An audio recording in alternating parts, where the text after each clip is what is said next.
গতকালকে বাংলাদেশের এক কুখ্যাত বক্তা গিয়াসউদ্দিন তাহেরি, তো যাই হোক, রাজপথে কোনো এক বিষয় নিয়ে জাস্তে জুলুস নিয়ে মিছিল করবে, সেই জন্য রাস্তায় মিছিল করছে। সাংবাদিকদের সামনে এক পর্যায়ে কথা বলতে গিয়ে বলে যে কোনো দলিল প্রমাণের দরকার নাই, শুধু মোহাব্বতে আমরা মিছিল করব। যার দ্বারা আপনি সবকিছু পাইলেন, তার আগমনে আনন্দ উল্লাস করা, কষ্টে জুলুস করা এবং নাতরাসুল করা, সানাই মুস্তাফা, আসমতে মুস্তাফা, শানে মুস্তাফা, নাতে মুস্তাফা, নবীর সম্মান করা, এটা দলিলের ব্যাপার না, এটা হলো মুহাব্বতের ব্যাপার। দলিল না দিতে পেরে গতকালকে তাহিরি হুজুর, কথিত তাহিরি হুজুর বলেছে কোনো দলিল নাই, কিন্তু মুহাব্বতের টানে আমরা এই কাজ করি। আমি যদি এই কথা বলি যে 1 ঘন্টার জন্য মুহাব্বতের টানে আপনার বউকে আমি চাই, বৈধ হবে? বৈধ হবে? কেন বৈধ হবে না? শরীয়তে তাই সাপোর্ট করে না। দেখলাম এক আলেম, সম্ভবত ব্রাহ্মণবাড়িয়া বাড়ি, তিনি মারাত্মক একটা জবাব দিয়েছেন যে কোনো দলিল প্রমাণ ছাড়া শুধু মোহাব্বতে যদি কাজ করা জায়েজ হয়, তাহলে আগামীকাল তাহিরির বউকে আমি মোহাব্বত করে 1 ঘন্টার জন্য আমার বাসায় নিয়ে আসবো।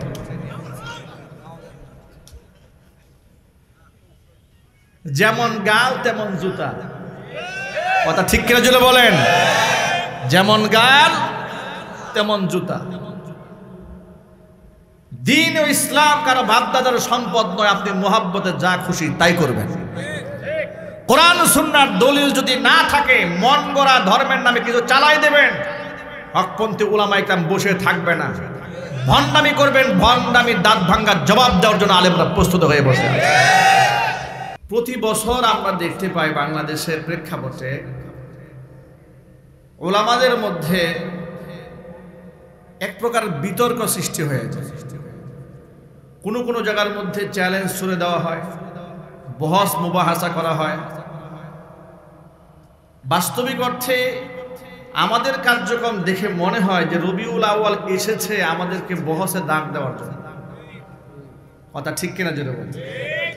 আমাদের কার্যকলাপ দেখে মনে হয় যে রবিউল আউয়াল এসেছে আমাদেরকে বহস এবং মুবাহাসা, বাক বিতণ্ডায় জড়িয়ে যাওয়ার জন্য।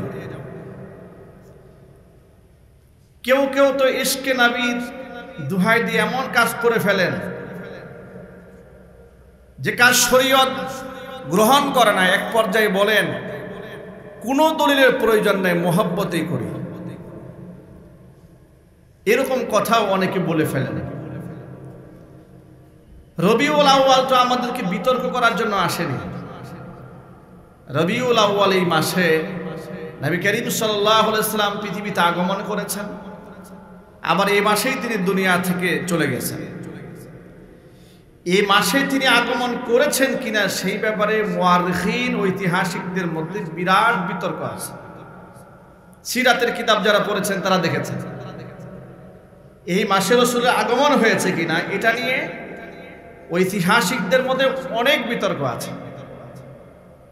কিন্তু এই মাসে আল্লাহ রাসূলের ইন্তেকাল হয়েছে, সেটা নিয়ে কোনো বিতর্ক নেই। তাহলে ঐতিহাসিক ভাবেও তো প্রমাণিত হয় এই মাস ধরেই নিলাম আগমনের মাস, বিদায়ের মাস। এক দৃষ্টিকোণ থেকে আনন্দের, আরেক দৃষ্টিকোণ থেকে বেদনার। শুধু আনন্দটাই গ্রহণ করলাম, বেদনা গ্রহণ করলাম না কেন? শুধুই আনন্দিত হলাম, দুঃখিত হলাম না কেন? নবী করিম সাল্লাল্লাহু আলাইহি ওয়াসাল্লামের আগমনে গোটা জাতি যেমন আনন্দিত হয়েছিল, আল্লাহ রাসূলের ইন্তেকালেও তো গোটা সৃষ্টিকুল শোকার্ত হয়েছে, ঠিক কিনা? সুতরাং আবেগের বশবর্তী হয়ে এমন কোনো কাজ করা যাবে না যে কাজ কোরআন এবং সুন্নাহ এলাও করে। খুব সহজে বোঝাবার জন্য বলি, শুধু আবেগ আর মোহাব্বত দিয়ে কোনো কাজ করলেই সেটা সঠিক হয় না। এই পৃথিবীতে যত প্রকারের শিরক এবং বেদাত তৈরি হয়েছে, প্রত্যেকটা মুশরিক এবং বেদাতীদের কর্মকাণ্ডের দিকে যদি আপনি লক্ষ্য করে দেখেন, তারা অত্যন্ত মোহাব্বতের সাথে শিরক করে, খুব ভালোবেসে ওরা বেদাত করে। সুতরাং ভালোবাসলে কাজের বৈধতা পাওয়া যায় না, বরং নবী করিম সাল্লাল্লাহু আলাইহি ওয়াসাল্লাম এই ব্যাপারে কঠোরভাবে নিষেধ করেছেন। আল্লাহর নবী সাল্লাল্লাহু আলাইহি ওয়াসাল্লামের ভাষায় হুজুর বলেন, মান আহদাসা ফি আমরিনা হাযা মা লাইসা মিনহু ফাহুয়া রাদ্দুন। আও কামা ক্বালা আলাইহিস সালাতু ওয়াস সালাম। আমাদের দ্বীনের মধ্যে যদি এমন কোন নতুন কিছু অনুপ্রবেশ করানো হয় যেটা আমি দ্বীন হিসেবে স্বীকৃত দেইনি, ফাহুয়া রাদ্দুন, সেটা পরিত্যাজ্য, সেটা পরিত্যক্ত, দেখতে যতই সুন্দর হোক না কেন। উদাহরণ দিয়ে বলি, আল্লাহর সামনে সিজদা দেওয়া ইবাদত, মানুষের সামনে সিজদা দেওয়া শিরক। আল্লাহর সামনে সিজদা দিলে প্রতি মুহূর্তে সওয়াব হয়, রহমতের বাড়ি দ্বারা তার উপর বর্ষিত হয়। কিন্তু মানুষের পায়ে কিংবা কোনো কবরের সামনে গিয়ে সিজদা দিলে প্রতিনিয়ত তার উপর আল্লাহ পাকের গজব অবতীর্ণ হয়। ঠিক কিনা বলেন? অথচ দেখবেন মসজিদে গিয়ে সিজদা দিতে গিয়ে মুসল্লির কত তাড়াহুড়া। কোরআন যেখানে বলে দিয়েছে ওয়াসজুদ ওয়াকতারিব, সিজদা দাও আর আমার নিকটবর্তী হয়ে যাও, নবী করিম সাল্লাল্লাহু আলাইহি ওয়াসাল্লাম বলেছেন বান্দা যখন রবের সামনে সিজদা দেয়, বান্দার মাঝে আর রবের মাঝখানে কোনো পর্দা থাকে না। অথচ বান্দা রবের সামনে সিজদা দিতে গিয়ে তাড়াহুড়া করছে, পক্ষান্তরে ভণ্ড, বেনামাজি, বেপর্দা, বেসরা পীরের পায়ের সামনে সিজদায় পড়ে আছে। পীর ইশারা দেয় না যতক্ষণ, মুরিদ মাথা উঠায় না ততক্ষণ। ঠিক কিনা বলেন? আশ্চর্য, মসজিদে গিয়ে সিজদা দিয়ে কত তাড়াতাড়ি মাথা উঠাবে, পাগল হয়ে যায়। পীরের পায়ে সিজদা দিয়ে পড়ে আছে, মাথা উঠায় না, পড়ে আছে তো পড়ে আছে। পীর বেটা মাথার উপর হাত দিয়ে যখন ইশারা দিয়েছে, তখন মুরিদের হুশ আসছে যে না, আমার অনুমতি আসছে, এখন আমি মাথা উঁচা করব। নাউজুবিল্লাহ বলে। সুতরাং কোনো কাজ মুহাব্বতে করলেই সেটা জায়েজ হয় না, এর মধ্যে সুন্নাহর দলিল থাকতে হয়, রাসূলের আদর্শ থাকতে হয়। আপনাদেরকে ছোট্ট করে বোঝাবার জন্য বলি, আপনারা একটু মেহেরবানি করে জবাব দিবেন। পৃথিবীর সৃষ্টি লগ্ন থেকে শুরু করে আজকের এই দিন পর্যন্ত আল্লাহ রসুলের চেয়ে দামি কোনো মানুষ এই পৃথিবীতে আগমন করেছেন? ভবিষ্যতে আগমন করার কোনো সম্ভাবনা আছে? এত দামি মানুষ, এত দামি নবী, সমস্ত নবীদের আল্লাহ পাক আপন কুদরতে মসজিদে আকসাতে তার মুক্তাদি বানিয়ে পেছনে দাঁড় করিয়ে দিয়েছিলেন, যার সম্মানে আল্লাহ পাক কখনো যাকে নাম ধরে ডাক দেননি, ইয়া আইয়ুহাল মুজাম্মিল, ইয়া আইয়ুহাল মুদ্দাসির, ইয়া আইয়ুহান নাবিয়্যু, সম্মান সূচক শব্দে যাকে ডাক দিয়েছেন, এত সম্মান আল্লাহ পাক তাকে দান করেছেন। ইন্না ফাতাহনা লাকা ফাতহাম মুবিনা লিয়াগফির লাকা আল্লাহু মা তাকদ্দামা মিন যামবিকা ওয়া মা তাআখার। ঘোষণা দিয়েছেন চূড়ান্ত বিজয় আমি আপনাকে উপহার দিয়েছি, আপনার পূর্বাপর সমস্ত গুনার খাতা মাপের আমি ফয়সালা করেছি। এত সম্মান আল্লাহ পাক যাকে দিয়েছেন, নিজে তো নাম ধরে ডাকেন না, আবার পাবলিক যেন সাধারণভাবে ডাক না দেয়, হারাম করে দিয়ে বললেন লা তাজআলু দুআআর রাসূলি বাইনাকুম কা দুআই বা'দিকুম বা'দা। একে অপরকে যেভাবে ডাকো সাধারণ মানুষের মতো, আমার রাসূলকে সাধারণ মানুষের মতো ডাকও দিতে পারবেন। সুবহানাল্লাহ বলবেন না? সাধারণ মানুষের মতো সম্বোধনা করা যাবে না। আবার যে কোনো মজলিসে উচ্চবাচ্য করে একে অপরের সাথে যেমন কথোপকথন করো, আমার নবীর মজলিসে হাজির হয়ে গেলে উচ্চবাচ্য করে কথাও বলতে পারবে না, শোরগোল করে কণ্ঠের আওয়াজ উঁচা করতে পারবে না। এমন যেন না হয় নবীর কণ্ঠের আওয়াজের উপর তোমার কণ্ঠের আওয়াজ উঁচু হয়ে যায়। আল্লাহ পাক সূরা হুজুরাত স্পষ্ট বলে দিয়েছেন, ইয়া আইয়ুহাল্লাযীনা আমানু লা তারফাউ আসওয়াতাকুম ফাওকা সাওতিন নাবিয়্যি ওয়া লা তাজহারু লাহু بالقول ولا تجهروا له بالقول كجهر بعضكم لبعض أن تحبط أعمالكم وأنتم لا تشعرون হে ঈমানদারগণ লা তারফাউ আসওয়াতাকুম তোমরা তোমাদের কণ্ঠের আওয়াজকে উঁচু করবে না ফাওকা সাউতিন নবী নবীর কণ্ঠের আওয়াজের উপরে ওয়ালা তাজহারু লাহু বিল কাউলি তার চোখের সামনে বসে তার মজলিসে বসে শোরগোল করবে না অট্ট আওয়াজ করবে না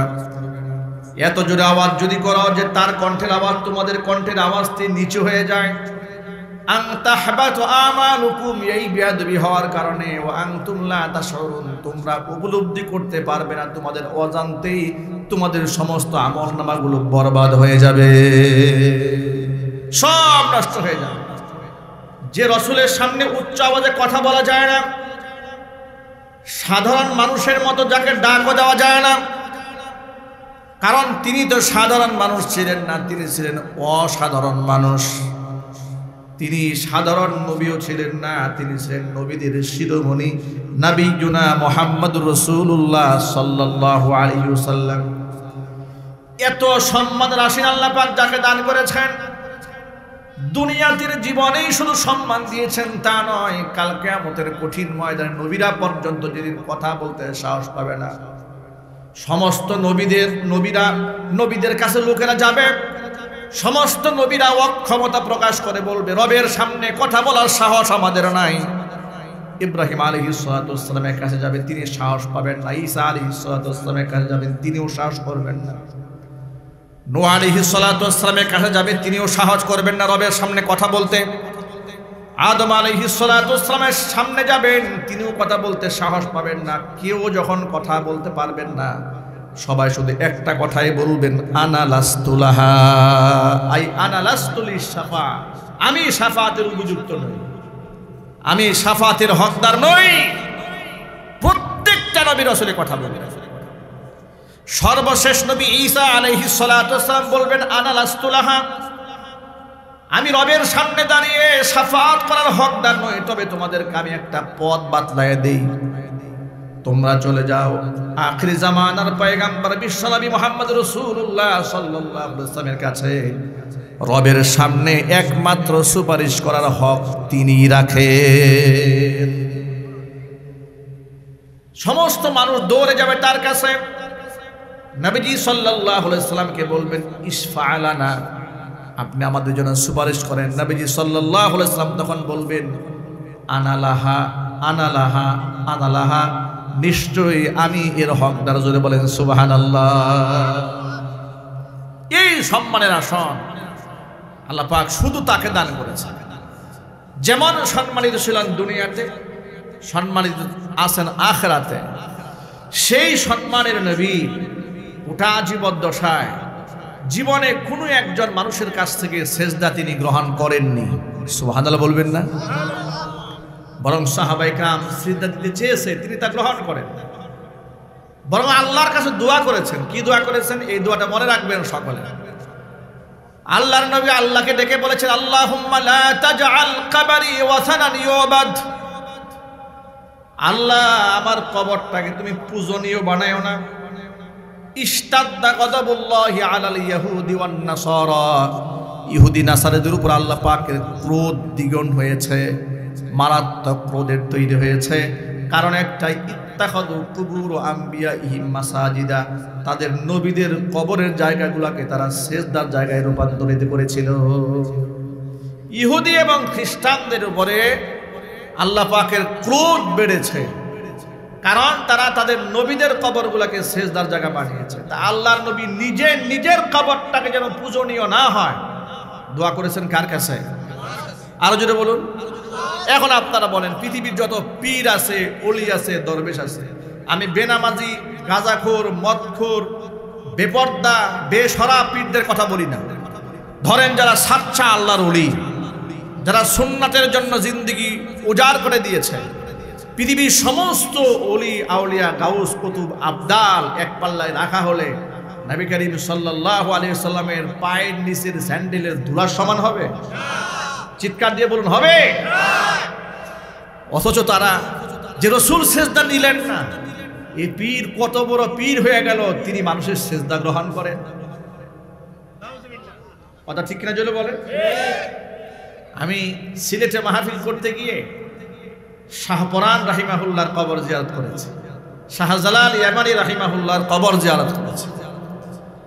কবর জিয়ারত করতে গিয়ে উঁচু জায়গা, জুতাটা হাতে নিয়ে উঠেছে, অনেক বছর আগের কথা। মাজারে খাদিম আমাকে টেনে ধরেছে, হাতের মধ্যে জুতা রাখছেন কেন? আল্লাহর ওলির সাথে বিয়াদবি হচ্ছে।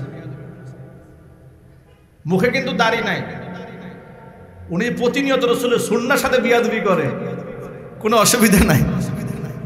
আমি জুতা হাতে নিয়ে ঢুকেছি, আমাকে বলছে ওলির সাথে বিয়াদবি হচ্ছে। আমি বললাম, আরে বাবা, আল্লাহর ঘরে মসজিদে তো জুতা হাতে নিয়ে ঢুকি, তো আল্লাহর সাথে তো বিয়াদবি হয় না। কথা বলেন ঠিক কিনা বলেন? জুতা হাতে নিয়ে যদি আমি আল্লাহর ঘরে মসজিদে ঢুকি, বিয়াদবি না হয়। জুতা হাতে নিয়ে কেন? আপনার জুতা যদি পাক এবং পবিত্র থাকে, আপনি জুতা পরে নামাজও পড়তে পারেন, অসুবিধা নেই। কথা বুঝেন নাই মনে হয়? আবার বলছি, আপনার জুতা যদি পাক এবং সাফ থাকে, পবিত্র থাকে, তাহলে আপনি জুতা পরে নামাজও পড়তে পারবেন, কোনো সমস্যা নেই। হাতে নিয়ে ঢুকেছে, বলছে আমার সাথে বিয়াদবি হয়ে যাচ্ছে। যাই হোক, জুতা রেখে দিলাম, কিছু টাকা দিতে হলো জুতা রাখার জন্য। এটাও তো একটা বিজনেস, ঠিক না? আসলে বিয়াদবি হচ্ছে না, আসলে টাকা মারা যাচ্ছে। টাকাটা দিয়ে দেন। আচ্ছা, টাকা দিয়ে জুতা রাখলাম, উপরে গিয়ে জিয়ারা করলাম, দোয়া করলাম, নেমে আসলাম। সেখান থেকে বের হলাম যে শাহপরান রহমাতুল্লাহি আলাইহি কবরটা আরেকটু দূরে, ওটা পাহাড়ের উপর। তো সেখানে গেলাম, জিয়ারা করলাম, জিয়ারা করে নেমে আসতেছি। আমি সোজা হয়ে নামতেছি, পাহাড়ের উপর থেকে তো ঢাল সিঁড়ি, আপনারা যারা গিয়েছেন দেখেছেন। নামার সময় খাদেম ওখানকার লোকজন আমাকে ধরে এরকম আমাকে ঘুরাই দিয়েছে। মানে আমি কেন কবরের দিকে পিঠ করে নেমে আসতেছি কেন?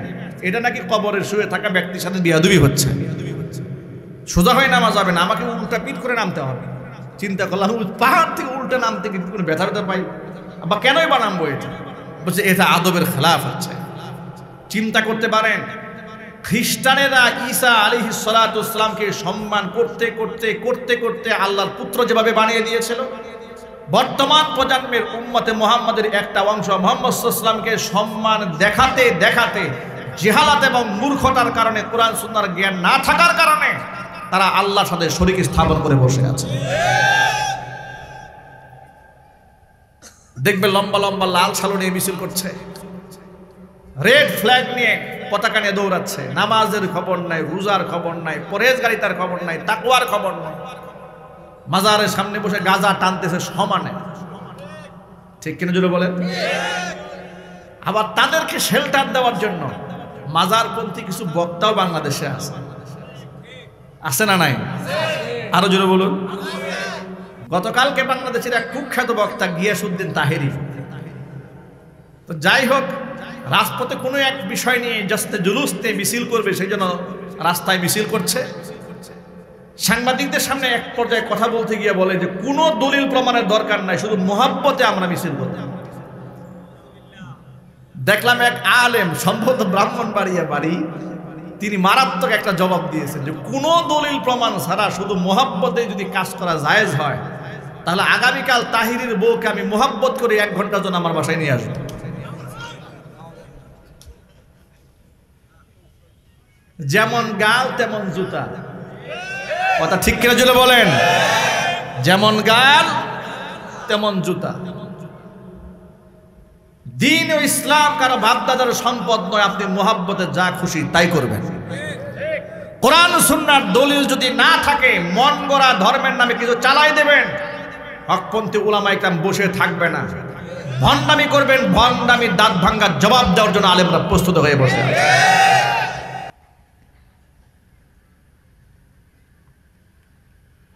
আমার ভাইয়েরা, বেদাতের ব্যাপারে খুব সাবধানতা অবলম্বন করতে হবে। নবী করিম সাল্লাল্লাহু আলাইহি সাল্লাম বলেছেন, আলা ইন্না কুল্লা বিদআতিন দালালা ওয়া কুল্লা দালালাতিন ফিন্নার। প্রত্যেকটা বেদাতি গুমরাহি, আর প্রত্যেকটা গুমরাহির স্থান হলো জাহান্নাম। আল্লাহ রাসূল আমাদের জন্য যতটুকু নিয়ে এসেছেন আমরা ততটুকুনি পালন করবো, আমরা বলি ইনশাআল্লাহ। আপনি যদি না নবী করিম সাল্লাল্লাহু আলাইহি ওয়াসাল্লামের জন্মদিবস উপলক্ষে কিছু করতে চান, দেখি আপনি একটু হাদিস খুঁজে রাসূল তার জন্মদিবস উপলক্ষে কিছু করেছেন কিনা একটু আমরা একটা তল্লাশি দেই, দেখি হাদিসে কি পাওয়া যায়। নবী করিম সাল্লাল্লাহু আলাইহি ওয়াসাল্লাম রোজা রাখতেন প্রত্যেক সোমবার দিন। রোজা রাখার পরে সাহাবায়ে কেরাম প্রশ্ন করলেন, ইয়া রাসূলুল্লাহ, এই দিন আপনি কেন রোজা রাখেন? হুজুর জবাব দিয়ে বলেন, হাদা ইয়াউমুন উলিদতু ফীহি, এটা হচ্ছে সেই দিন যেদিন আমি দুনিয়াতে আমি জন্ম হয়েছি, দুনিয়াতে আমি ভূমিষ্ঠ হয়েছি। এই দিনে আমি রবের শুকরিয়া আদায় করে এই দিন রোজা রাখি। সুবহানাল্লাহ বলতে হবে না? আল্লাহ নবী সাল্লাল্লাহু আলাইহি ওয়াসাল্লাম এটা বাৎসরিকভাবে উদযাপন করেননি, প্রতি সপ্তাহে সোমবারে রোজা রেখেছেন। এটা নবীজি সাল্লাল্লাহু আলাইহি ওয়াসাল্লামের জন্মদিবস পালন করার সুন্নাহ। আপনার যদি পালন করতে মনে চায় তো আপনি খিচুড়ির আয়োজন করেন কেন? রোজা রাখেন। কথা বলেন না কেন? রোজা রাখতে কষ্ট হয়, বিরিয়ানি খাইতে মজা লাগে, মজার ইসলাম গ্রহণ করেন। শুধুমাত্র বিরিয়ানির ইসলাম গ্রহণ করলে হবে না, তিহারির ইসলাম গ্রহণ করলে হবে না, রক্তক্ষয়ী কারবালার ময়দানের ইসলামটাও গ্রহণ করতে হবে, উহুদের ময়দানের ইসলামটাকে ফলো করতে হবে, বদর প্রান্তের ইসলামকে ফলো করতে হবে, ঘর ছাড়ার ইসলাম, বাড়ি ছাড়ার ইসলামকে ফলো করতে হবে, গালমন্দ খাওয়ার ইসলামও আপনাকে গ্রহণ করতে হবে। এমন ইসলাম গ্রহণ করেছেন বলে আমাদের হুজুর এত বড় বুজুর্গ, সবাই তারে মহব্বত করে, নামাজি বেনামাজি, আস্তিক নাস্তিক, হিন্দু বৌদ্ধ খ্রিস্টান সব আছে না নাই? এই পীর আছে না নাই দেশে? ওরা যদি পীর বলেন তাহলে শয়তান বলবেন কারে? কথা ঠিক না ব্যাঠিক জোরে বলেন?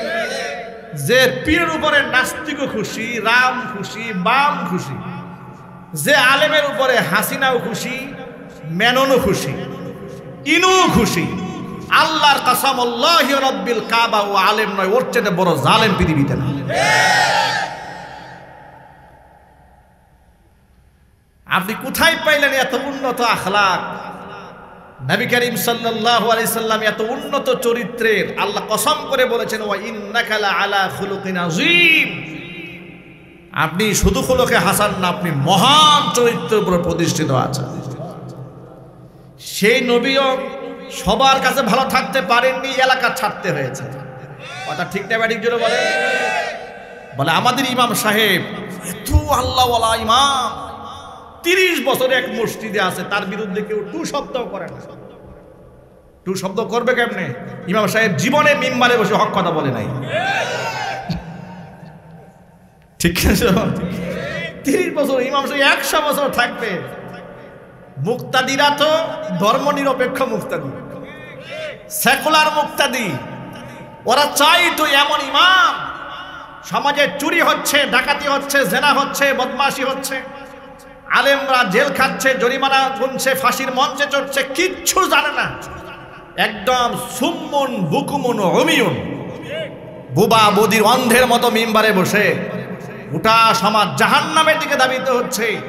উনি এমন একটা আয়াত শুরু করলেন যে পৃথিবী সম্পর্কে তিনি অবগত নন, এমন জাহেল ধান্দাবাজ মৌলবী দেশে আছে না নাই? চিল্লায় বলতে পারছে না নাই? এদের উপর সবাই খুশি থাকে, এরা সবার কাছে জনপ্রিয়, কারণ গাধারেও লাথি মারলে ঘুম ভাঙে, কিন্তু এই হুজুরকে লাথি মারলেও ঘুম ভাঙে না, এইরকম পীর। ছোট্ট করে কষ্ট হচ্ছে আপনাদের? একেবারে খুব সহজভাবে বোঝাবার জন্য একটা এক্সাম্পল দিই আপনাদের সামনে। আবু বকর সিদ্দিক রাদিয়াল্লাহু তাআলা অত্যন্ত নরম তবিয়তের আখলাকের সাহাবী ছিলেন, ঠিক কিনা বলেন? হযরত উমর ছিল খুব গরম, উলট পালট কোথাও কিছু হয়ে গেলে শুধু বলতেন ইদিল্লি ইয়া রাসূলুল্লাহ আদরিব উনকা, নবীজি পারমিশন দেন কল্লাটা উড়ায় দেই। কিন্তু হযরত আবু বকর এই তবিয়তের ছিলেন না, একদম শান্ত মিজাজের সাহাবী। সুবহানাল্লাহ বলেন। আবু বকর এবং উমর উভয় আমাদের জন্য আদর্শ। সুবহানাল্লাহ বলুন। উভয় আমাদের জন্য আদর্শ। উভয়ের আদর্শকে ফলো করার জন্য আল্লাহ নবী আমাদেরকে হুকুম করেছেন। আল্লাহ নবী বলেছেন আলাইকুম বিসুন্নতি ওয়া সুন্নাতিল খুলাফাইর রাশিদিন আল মাহদিয়্যিন আদু আলাইহা বিন নওয়াজিদ আও কামা ক্বালা আলাইহিস সালাতু ওয়াস সালাম। হুজুর বলেছেন আমার আদর্শকে যেভাবে তোমরা একরায় ধরবে, আমার পরবর্তী খলিফা যারা হবে খোলাফায়ে রাশিদিন তাদের আদর্শ গ্রহণ করবে। শুধুমাত্র হালকা পাতলা গ্রহণ করলে হবে না, মারির দাঁত দিয়া কামড়ায় ধরবে। এর মানে হচ্ছে আবু বকর আমাদের জন্য আদর্শ, উমর আমাদের জন্য আদর্শ। হযরত আবু বকর সিদ্দিক রাদিয়াল্লাহু তাআলা আনহু মদিনার রাস্তা দিয়ে হেঁটে যাচ্ছেন। এমন সময় এক ইহুদি পণ্ডিত, তার নাম ফানহাস বিন আযুরা, ইহুদি বলয়ে বসে ইহুদি ছেলেদেরকে তাওরাত কিতাবের তালিম দিচ্ছে। আবু বকর সিদ্দিক রাদিয়াল্লাহু তাআলা আনহু এই দৃশ্য দেখে রাগান্বিত হয়েছেন। ফানহাসকে ডেকে বলেছেন, ফানহাস ওয়াইহাক ওয়াইলাক, ধ্বংস তোমার জন্য একজন জ্ঞানী মানুষ হয়ে আল্লাহর নবী সাল্লাল্লাহু আলাইহি ওয়াসাল্লামের উপর ঈমান না এনে তুমি তাওরাত কিতাবের তালিম দিচ্ছ, তুমি তোমার জন্য ধ্বংস অনিবার্য। কারণ ইহুদি পণ্ডিত যারা, আলেম যারা, নবীজি সাল্লাল্লাহু আলাইহি ওয়াসাল্লামকে তারা এমন ভাবে চিনতে পারত যেমন নিজের সন্তানকে তারা চিনতে পারে। এটা আমার বক্তব্য নয়, স্বয়ং আল্লাহ পাক কোরআনে নিজে বলেছেন। আল্লাহ বলছেন আল্লাযীনা আতাইনাহুমুল কিতাবা ইয়ারিফুনাহু কামা ইয়ারিফুনা আবনাআহুম, যাদেরকে আমি কিতাব দিয়েছি পূর্ববর্তী আহলে কিতাব যারা, তারা আমার নবীকে এমন ভাবে চিনবে যেমন নিজের সন্তানকে চিনতে তাদের ভুল না হয়। অন্ধ ব্যক্তির সামনে নিজের সন্তান এলে অন্ধ ব্যক্তিও চিনতে পারে। মায়ের সামনে মাকে যদি চোখ বেঁধেও রাখেন, সন্তানের গায়ের ঘ্রাণ শোকা মাত্র মা নিজের সন্তানকে চিনতে পারে। ঠিক কিনা জোরে বলেন? বাচ্চাও দেখবেন মায়ের গায়ের ঘ্রাণ এমন ভাবে চিনে। ছোট্ট ছোট্ট বাচ্চারা ঘুমাতে গেলে মায়ের উড়না বুকের সাথে জড়িয়ে ঘুমায় থাকে। সুবহানাল্লাহ বলেন। সান্ত্বনা নাই, মায়ের গায়ের ঘ্রাণটাও এর কাছে মেশকে আম্বরে চাইতে মূল্যবান। তো নিজের সন্তানকে চিনতে যেমন কেউ ভুল করে না, ইহুদিরাও আমার নবীকে চিনতে ভুল করতো না। সুতরাং সেই ইহুদি আল্লাহর নবীর উপর ঈমান না এনে যে ইহুদিদেরকে তালিম দিচ্ছে, আবু বকর খুব রাগ হয়েছে। আবু বকর বলছে ওয়াইহাক, ধমক দিয়েছে। একথা শোনা মাত্র ইহুদি পণ্ডিত ফানহাস কি জবাব দিয়েছে শোনেন। ফানহাস জবাব দেয় বলে, আবু বকর তোমার আল্লাহ তো ফকির হয়েছে, তোমাদের আল্লাহ, তোমাদের ফকির আল্লাহর প্রতি আমাদের কোনো প্রয়োজন নাই। চিৎকার দেখো নাউজুবিল্লাহ। ফকিরটা কেন বলেছে একটা কারণ আছে। ইতোমধ্যে কোরআন মাজিদে সূরাতুল বাকারার একটা আয়াত নাযিল হয়েছে। আয়াতটা কি? মান যাল্লাযী ইউকরিদুল্লাহা কারদান হাসানান ফায়ুদাইফাহু লাহু আদআফান কাসীরা। আল্লাহ পাক বলছেন এমন কোন ব্যক্তি আছো আমি আল্লাহকে করজে হাসানা দেবে, আমি আল্লাহ পাক তাকে দ্বিগুণ বাড়িয়ে দেব। আল্লাহ যে করজ চাইলেন, উদ্দেশ্য তো আল্লাহ নিজে করজ নেওয়া নয়, উদ্দেশ্য হচ্ছে দরিদ্র অসহায় মানুষকে যদি আপনি সাহায্য করেন। হাদিস শরীফে এসেছে দরিদ্র অসহায় মানুষের হাতের উপর সাহায্যটা পড়ার আগে স্বয়ং আল্লাহ পাকের কুদরতি হাতের মধ্যে তার সাহায্য পৌঁছে যায়। এই আয়াতটা নাজিল হওয়ার পর এই আয়াতটাকে ঠাট্টা করে বিদ্রুপ করে বলেছে যে আল্লাহ ফকির হয়েছে, আল্লাহ তার বান্দাদের কাছে সাহায্য চাচ্ছে। এই আয়াতটাকে ব্যঙ্গ করে মূলত সে বলেছিল যে তোমাদের আল্লাহ তো গরিব হয়ে গেছে, ওই আল্লাহর আমাদের দরকার নেই। এই কথা শোনা মাত্র আবু বকরের মতো একজন সাহাবী, এত বিনম্র, এত বিনয়ী, এত মুআদ্দাব, এত সবর আল্লাহ পাক তাকে দান করেছেন, তিনি সবর করতে পারলেন না। এক কোষে ফানহাসের গালে চোর বসিয়ে দিয়েছে। ফানহাসের গালে চর বসায় দেওয়ার পরে ফানহাস চর খেয়ে রাসূলের কাছে বিচার নিয়ে আসছে আবু বকরের নামে। আবু বকরের নামে বিচার নিয়ে এলো। হুজুর জিজ্ঞেস করলেন কি ব্যাপার, কি হয়েছে? ফানহাস বলে আপনার কাছে বিচার নিয়ে এসেছি, নালিশতে এসেছি। কার নামে নালিশ? আপনার সাহাবী আবু বকরের নামে নালিশ নিয়ে এসেছি। কেন, আবু বকর কি করেছে? আবু বকর আমার গালে থাপ্পড় মেরেছে, তাকে দেখেন গালটা লাল হয়ে আছে। আল্লাহ নবী সাল্লাল্লাহু আলাইহি ওয়াসাল্লাম হতবাক হয়ে গেছে। আবু বকর তো মারেন না, আসলে আবু বকর মেরেছে? বলে হ্যাঁ আবু বকর মেরেছে। কথা বলতে না বলতেই আবু বকর সিদ্দিক রাদিয়াল্লাহু তাআলা আনহু হুজুরের সামনে উপস্থিত হয়েছেন। এসে বলেন ইয়া রাসূলুল্লাহ, ইয়া হাবিবাল্লাহ, আপনি যদি আমাকে পারমিশন দেন আরেকটা থাপ্পড় দিয়ে ওর বাম গালটা লাল বানিয়ে দিই। আল্লাহু আকবার। পানি দিয়ে এখন নবী করিম সাল্লাল্লাহু আলাইহি ওয়াসাল্লাম খুব অবাক হয়ে গেলেন, আবু বকর আপনি তো কাউকে মারেন না, তা আপনি মারলেন কেন, আঘাত করলেন কেন?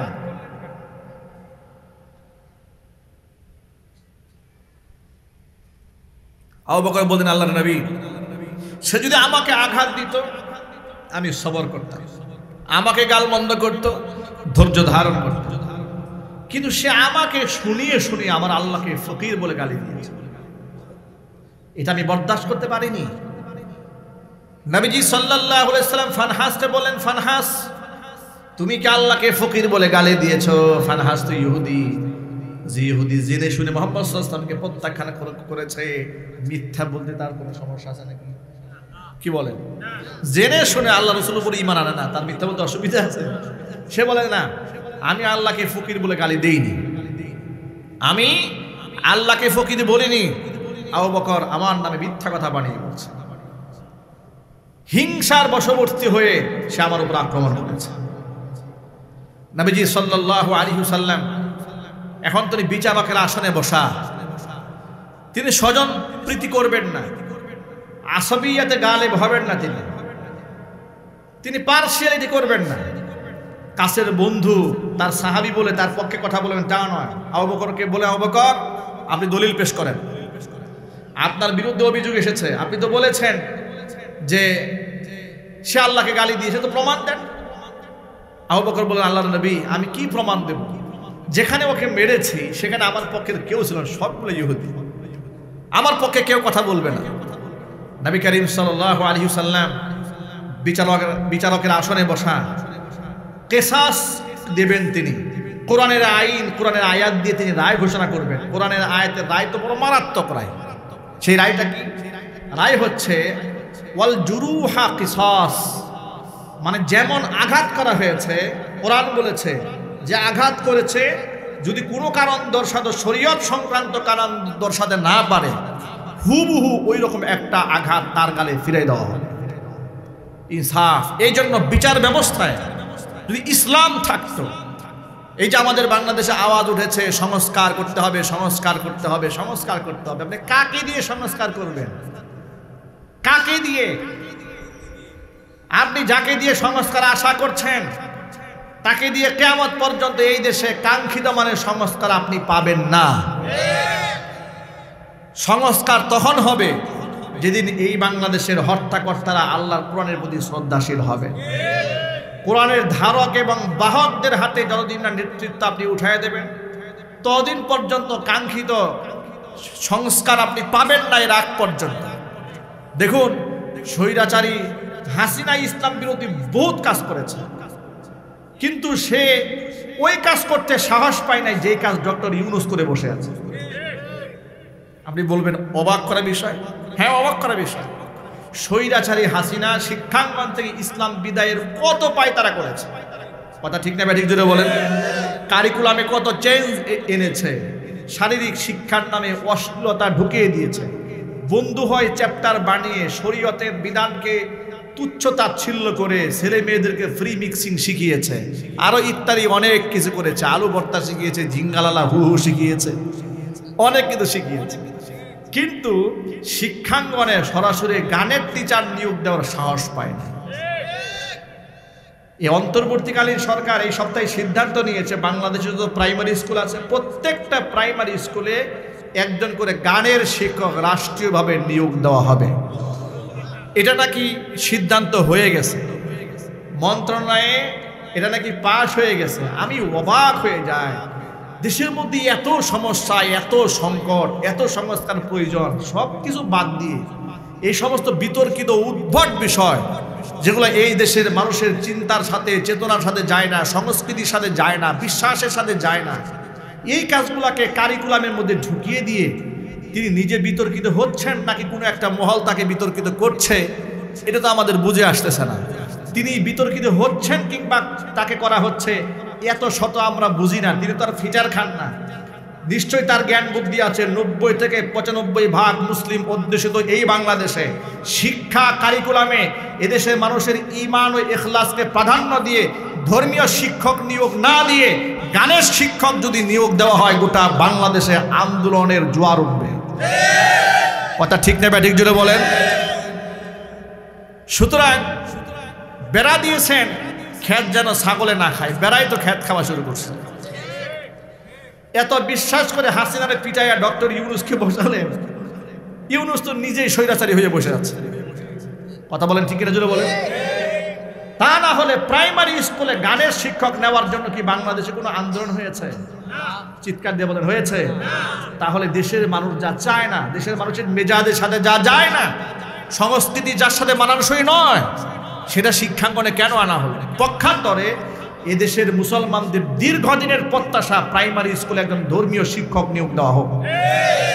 তিনি হয়তো দাওরায়ে হাদিস পাশ করা হবে, না হয় কামিল পাশ করা থাকবে। বিশুদ্ধ কোরআন তেলাওয়াত আমাদের বাচ্চাদেরকে শিখাবে, তালিম শেখাবে, তরবিয়ত শেখাবে। তারা জেনারেল শিক্ষায় শিক্ষিত হবে, সাথে সাথে ঈমান নিয়ে বড় হবে। তা যদি না হয় তাহলে ডাক্তার হবে, ডাকাত হবে, তারা ইঞ্জিনিয়ার হবে, চোর হবে, এমপি হবে, বদমাশ হবে, চরিত্রহীন লম্পট হবে। কথা ঠিক নেবে ঠিক জোরে বলে। আজকে দৈনিক আমার দেশ পত্রিকাতে এসেছে সাইফুজ্জামান নামক সাবেক ভূমিমন্ত্রী, তার বিরুদ্ধে দুদকে মামলা হয়েছে। তিনি এবং তার স্ত্রী মিলে 1200 কোটি টাকা দেশ থেকে বিদেশে পাচার করেছে। একজনে যদি 1200 কোটি টাকা পাচার করে, বাদ বাকি 300 জন কত পাচার করছে? কথা বলেন ঠিক না জোরে বলেন। সুতরাং উন্নয়নের নামে দেশে এগুলা চলেছে। এগুলা যদি আপনি বন্ধ করতে চান তাহলে এদেরকে কাছ থেকে সংস্থার আশা করে লাভ নাই। দৃঢ় একটা প্রত্যয় গ্রহণ করেন। সেই প্রত্যয়টা কি জানেন? আগামীর নেতৃত্ব ইমামদারের নেতৃত্ব হতে হবে। এটা যে কোনো মূল্যে, যে কোনো মূল্যে নামাজি নেতৃত্ব দেশে আনতে হবে। ওই আমার উপর ভারত খুশি থাকলো কিনা, আমার উপর রাশিয়া খুশি থাকলো কিনা, চীন খুশি থাকলো কিনা, আমেরিকা খুশি হলো কিনা, এগুলো দেখা বাদ দিয়ে দেখেন আমার উপর আল্লাহ খুশি থাকলো কিনা। আফগানিস্তান যদি গোটা পৃথিবী চ্যালেঞ্জ করে, পৃথিবী থেকে মুখ ফিরিয়ে নিয়ে আল্লাহর দিকে তাকিয়ে বিশ্বের পরাশক্তির চোখে চোখ রেখে কথা বলার সাহস পায়, এদেশের মুসলমানদের ঈমান কি তার চেয়ে বেশি দুর্বল হয়েছে? এদেশের মুসলমান তো রক্ত দিতে জানে, জীবন দিতে জানে, জীবন উৎসর্গ করতে জানে, হাসি মুখে ফাঁসির মঞ্চে উঠতে জানে। কথা বলেন ঠিক কিনা জোরে বলেন। শুধু চেতনার অভাব আর মিশনের অভাব। মিশনকে সাকসেস করতে হবে। আগামীর নেতৃত্ব, কোরআনের নেতৃত্ব আনার জন্য যে কোনো মূল্যে যদি চেষ্টা না করেন তাহলে ওরা তো আজকে গানের টিচার ঢুকিয়েছে, আগামীকালকে পর্নোগ্রাফি শেখানোর জন্য আরেকজন টিচার ঢুকাবে। কিছুই করতে পারবেন না, কারণ সচিবালয় যেগুলা বসে আছে, মন্ত্রণালয় যেগুলা বসে আছে, সরকারি আমলা কামলা যেগুলা বসে আছে, এগুলা সবগুলা ভারতের মদত পুষ্ট। সব বেঈমান এবং মুনাফিকরা যারা দেশের হাজার হাজার কোটি টাকা বিদেশে পাচার করেছে, আপন আপন জায়গায় বসে আছে। এই সমস্ত রাঘব বোয়ালদের কাছ থেকে দেশটাকে যদি স্বাধীন করতে পারে, তখন মৌলিক সংস্কার যেটা আপনারা আমরা আশা করছি সেটা বাস্তবায়িত হবে। তা না হলে এই সারা জীবন আমরা ওয়াজ করে যাব, আর এক একটার পর এক একটা স্বৈরাচার আসবে, আমাদের বিরুদ্ধে জঙ্গি মামলা দেবে, মৌলবাদী মামলা দেবে। কথা ঠিক কিনা জোরে বলেন। কারণ দাড়ি এবং টুপির জন্য মৌলবাদ তারা বরাদ্দ করেছে, বুরকা পরা মেয়েদের জন্য জঙ্গি মামলা ওরা রেডি করেছে। বাংলাদেশের কয়েকজন আলোচিত ইসলামিক স্কলারের বিরুদ্ধে কয়েকদিন আগে দেখেছেন জঙ্গি মামলা হয়েছে। কেন? আশ্চর্য হয়ে গেলাম। সাভারে যে ওসি সাহেব আলেমদের বিরুদ্ধে জঙ্গি মামলাটা টানলেন, দেশ স্বাধীন হওয়ার পরে মুফতি রেজাউল করিম আবরার, আসিফ আদনান, এরপরে সম্ভবত আব্দুর রাজ্জাক নাকি, হ্যাঁ, এই ধরনের আলোচিত ব্যক্তি বাংলাদেশে, তাদের বিরুদ্ধে জঙ্গি মামলা টেনে দিয়েছে।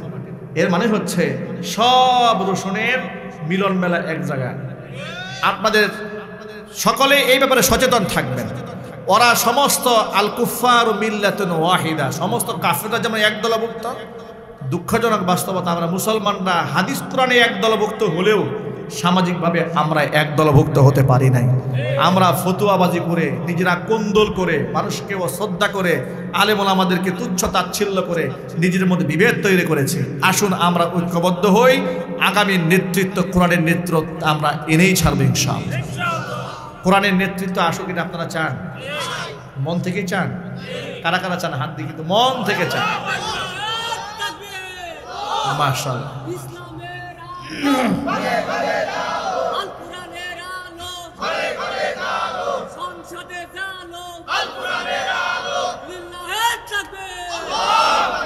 আল্লাহ যেন কবুল করেন, জোরে বলেন আমিন।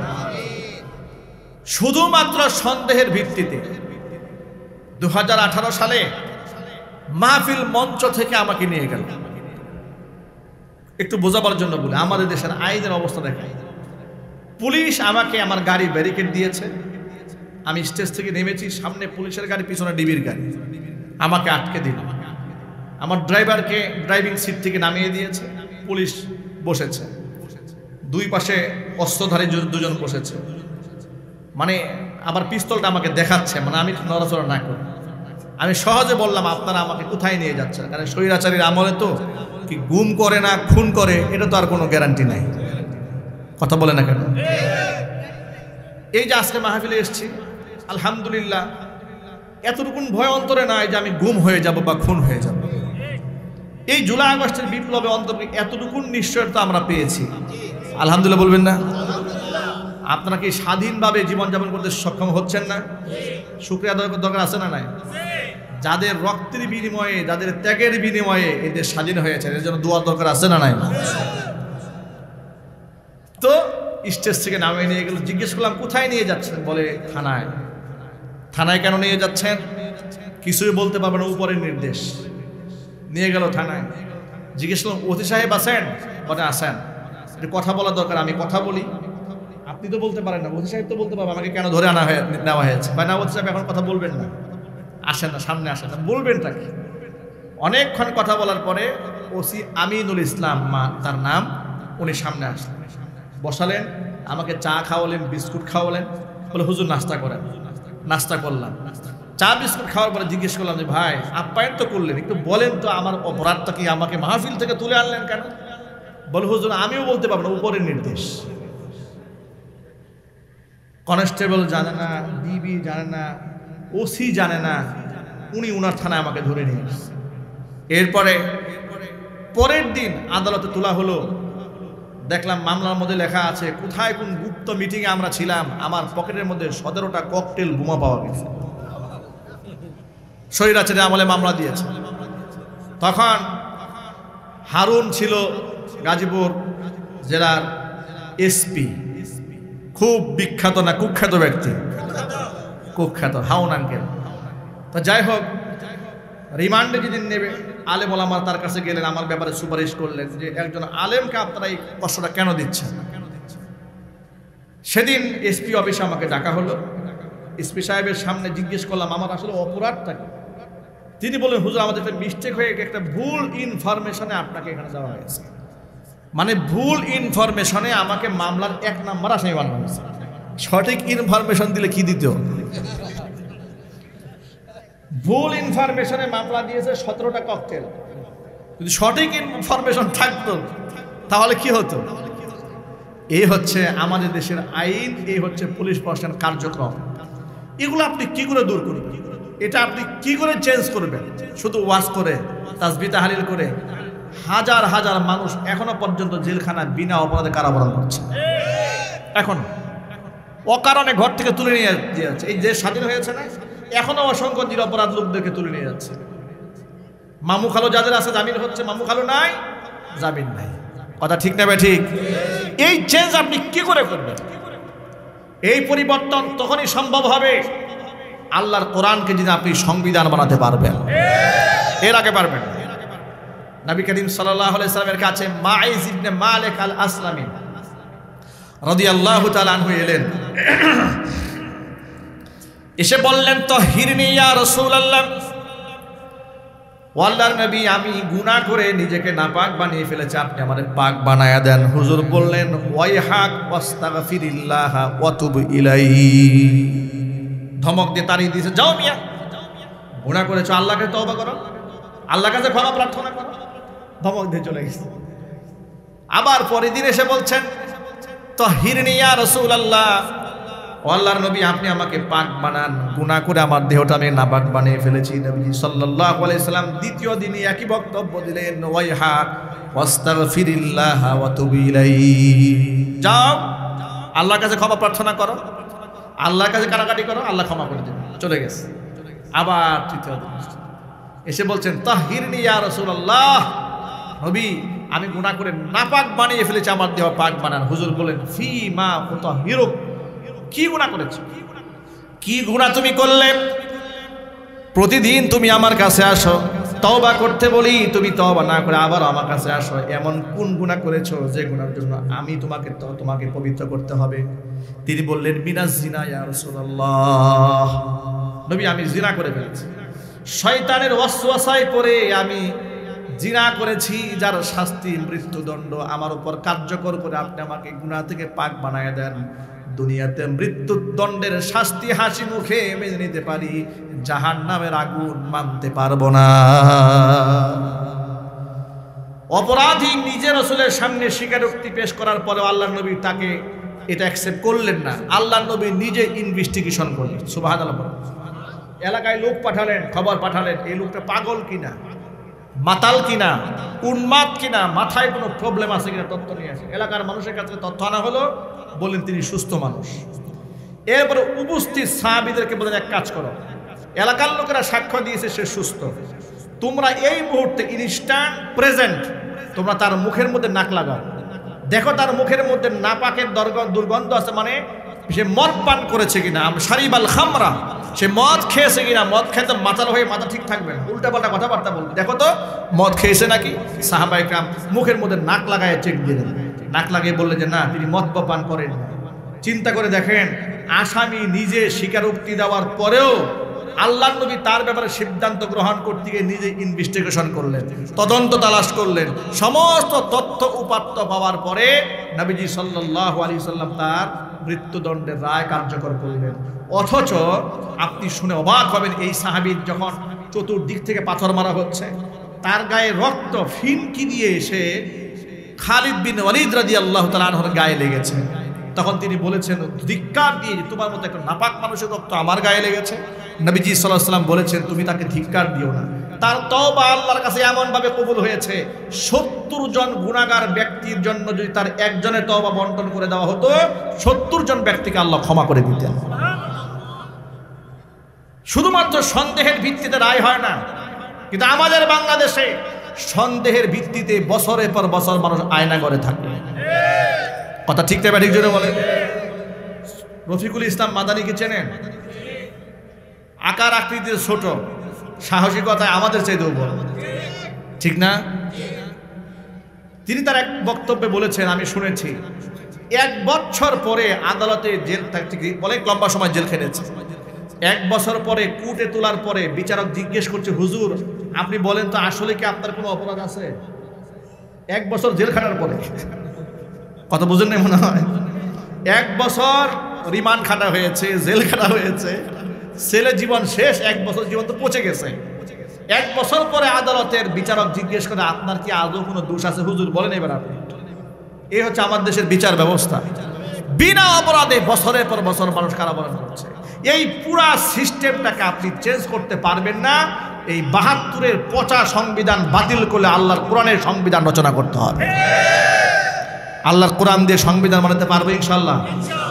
এই সাহস আছে? এই ওয়াজের মঞ্চে আছে, বাহিরে গিয়ে আর কথা বলেন।